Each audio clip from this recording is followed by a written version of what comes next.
right, welcome to LSAT Demon Daily. I'm Rebecca. I'm one of the LSAT teachers at the Demon and a 2L, or actually about to be 3L at the University of Maryland. And with me is our dear friend Ruth, an esteemed, let's say teacher emeritus at the LSAT Demon, who is just about to end her tenure with us. And we thought we would take a little time to talk with Ruth, catch up, see what's going on. So Ruth, how are you doing today? I'm great. Thanks for having me, Rebecca. I'm so glad you're here. Well, we're calling these exit interviews before some of our very favorite friends go on to bigger and better things, or maybe just different things, because what could ever be bigger and better than the LSAT Demon? So Ruth, why are you leaving? What's next for you? Sure. So I'm not sure when this episode will come out, but my last day with the team will be June 10th. And I'm leaving first for summer vacation, and then after that to begin my first year of law school at Yale in the fall. Yay. Awesome. We love that. What kind of law are you interested in? What's the dream job for you? That's a great question. And unfortunately, I don't have a very good answer to it at this point. I think I have in mind maybe 4 to 5 different jobs I would love to have, but I'm really open, I think, at this point to learning more about different careers. I definitely at some point, I think, would want to do some kind of government service. Mm-hmm. But beyond that, I'm very open to learning more and to seeing all the options that might be available. Yeah. That's awesome. I love it. So tell me a little bit about what you learned while you were teaching for the Demon. Sure. So I've been teaching for the Demon now, I guess, for about a year. It's gone by very quickly. And I think, well, the first thing I learned is that our students are great and they always inspire me. And I think there are so many different paths that lead to law school. I was sort of a pretty typical, I think, pre-law type of person. I did take some time to work, but I just was like, okay, college, a little bit of work, grad school. But I really enjoyed that experience, was getting to know all of our students. Maybe more specific to the LSAT, I think I learned that it really is easy. I know that sometimes people can take that the wrong way because it can be a struggle at the beginning.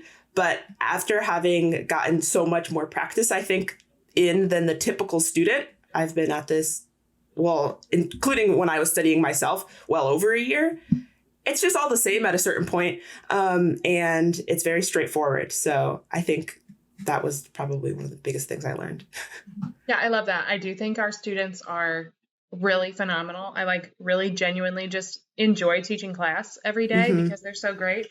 And yeah, you do have this. I have had this thought many times that I'm like, wow, I wish I was taking the LSAT now because it's so much easier than when I was paying $200 to take it many moons ago.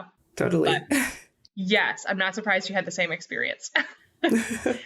So tell me, what is your best advice for new Demon students or people who are new studying, wherever they're starting out on their journey?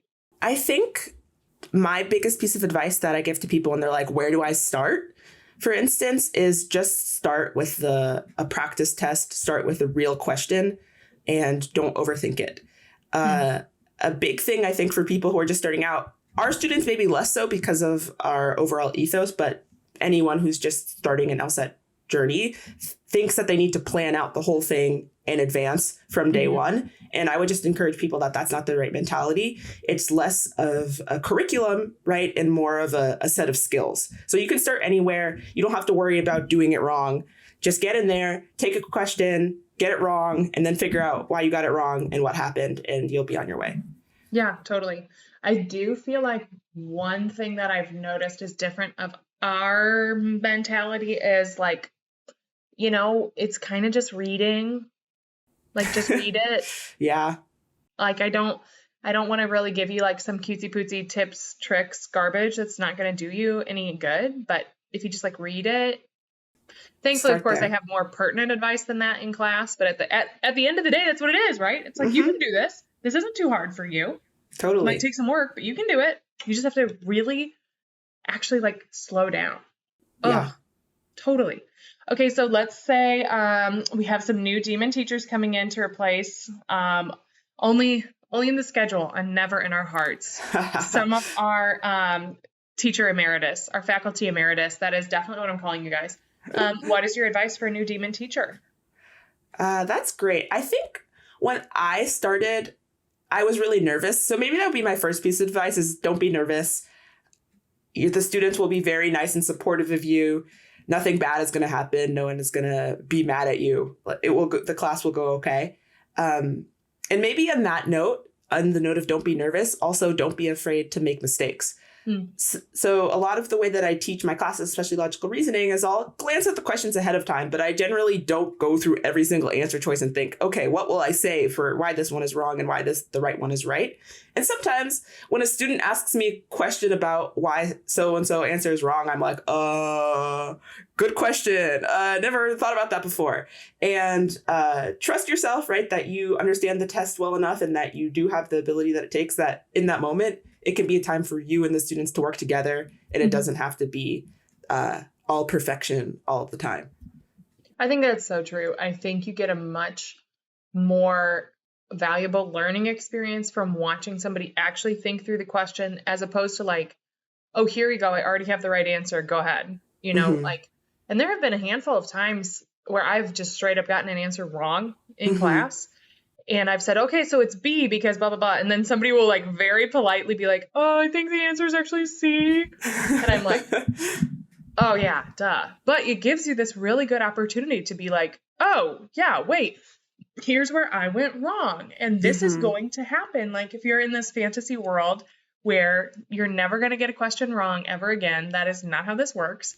But I can say, why did I get it wrong? And what did I do? And what should I do differently next time? And I would say 99.9% of the ones I have gotten wrong are, okay, I was just rushing, guys. I should have just slowed down because I thought I knew what was going on and I wanted to keep moving in class, or I was worried about how much time we had left in class, which is the stupidest reason to rush. So true. So why did you decide to teach for the Demon? Great question.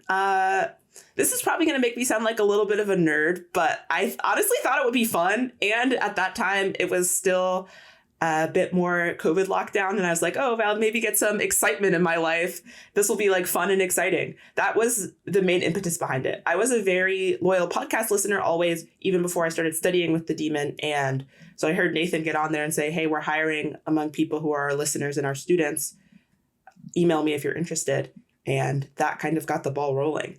It all really came together. I actually worked for the team a little bit, and we have some team members now too, who are either still studying for their test or are studying to retake maybe and get a better score. And it was before my first take and I had been scoring well. And so I was a little bit confident. I was like, I hope I will get the score that will put me in the percentile you guys need, and then I'll be able to teach. But even just through being a TA and having a non-teaching role, I think I learned a lot about the team and the ethos of what we believe here. And that helped me a lot once I got in the classroom myself. Yeah, totally. That is nice, especially when you kind of already know a little bit of our perspective on things from like listening to the podcast and that sort of stuff. I do think we're pretty unique among LSAT companies in that like we're probably the only company that actively discourages our students from even going to law school. Yeah. Don't do it. I'm in it. I'm almost done with it. Don't do it. You know what I mean? Totally. So I do think that helps a lot because I don't feel like teaching with the Demon, you never really have to like sugarcoat things or pretend like, oh, it's like, you just have to do such a noble profession or whatever. Like, no. And I appreciate that. I agree. That's awesome. And I think that that's actually something that's good about the business model of, for instance, live classes, is that you're not locking people in and saying, oh, okay, you want to take on this date, let's work backwards and have you locked in.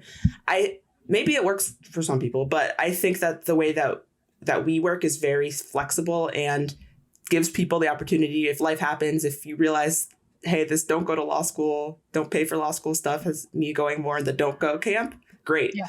And we're very supportive of all of our students and just want them to actually be successful in the bigger picture. For sure. I feel like the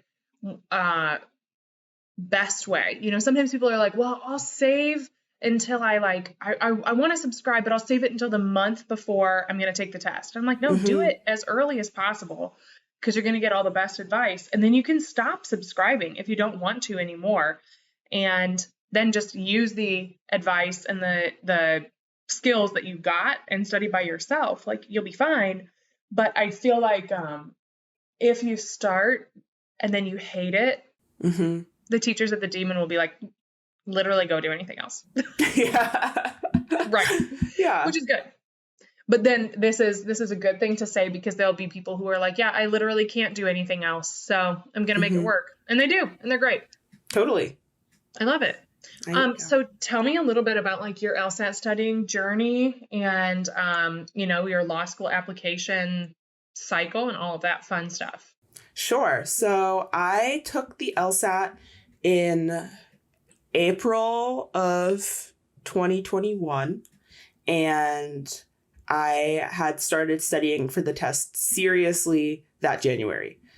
I had seen an LSAT before. I think I took like one practice test and then tried to study for it once, like while I also was working a summer internship. And I was like, this is too much for me right now. I can't handle this.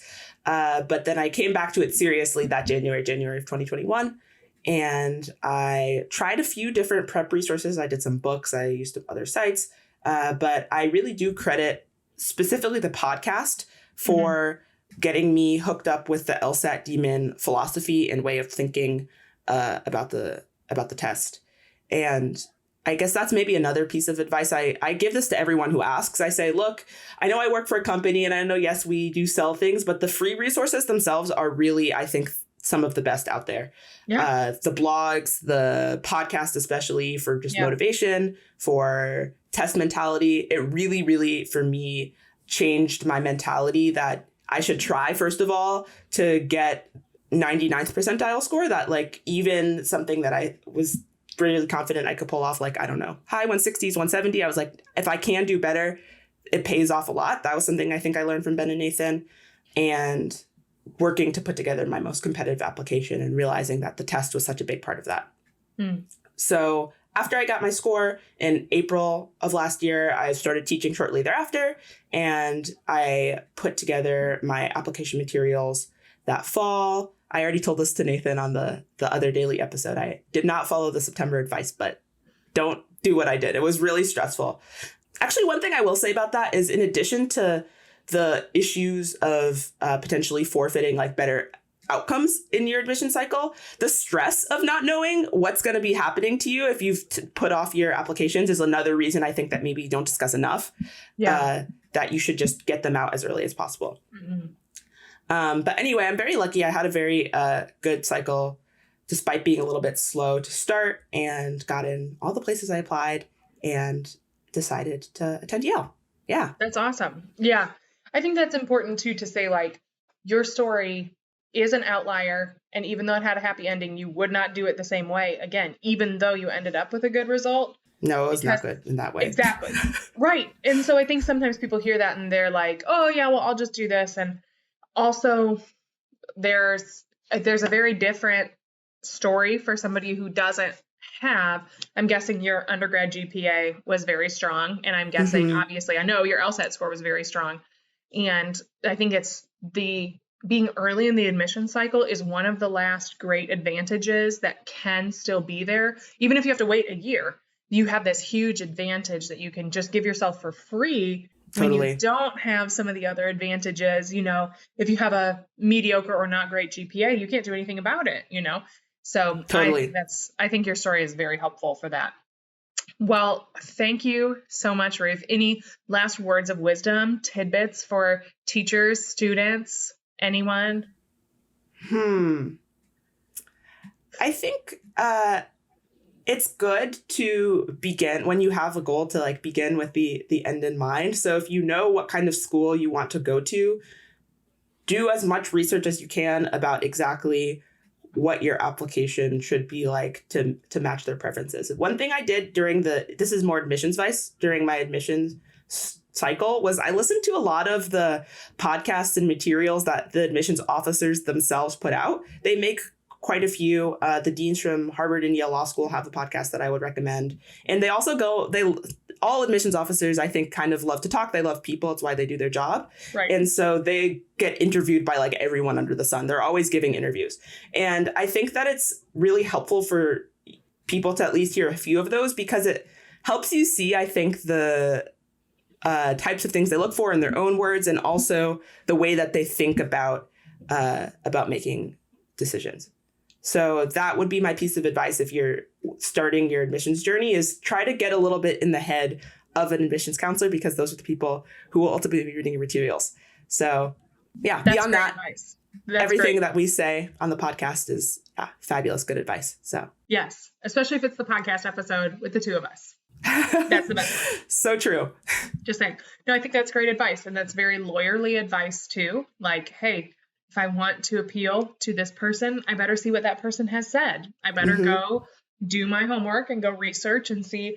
I think, listening, I don't think you can be very savvy in the law school application game without doing some of the things like that. Even like people tell me all the time, I didn't even realize there were scholarships to law school, or I didn't even realize that this was an option or whatever. And it's like, oh man, I'm so glad you're here. Totally. There's more to this game than you would know on the surface. Well, thank you so much, Ruth. It has been a true honor and joy. And everybody, if you have other questions, other things you want to talk about on the podcast in the future, send us an email, or of course, check out our LSAT Demon Daily podcast, as well as the Thinking LSAT podcast and LSATdemon.com. And hopefully we'll see you all soon, and don't pay for law school.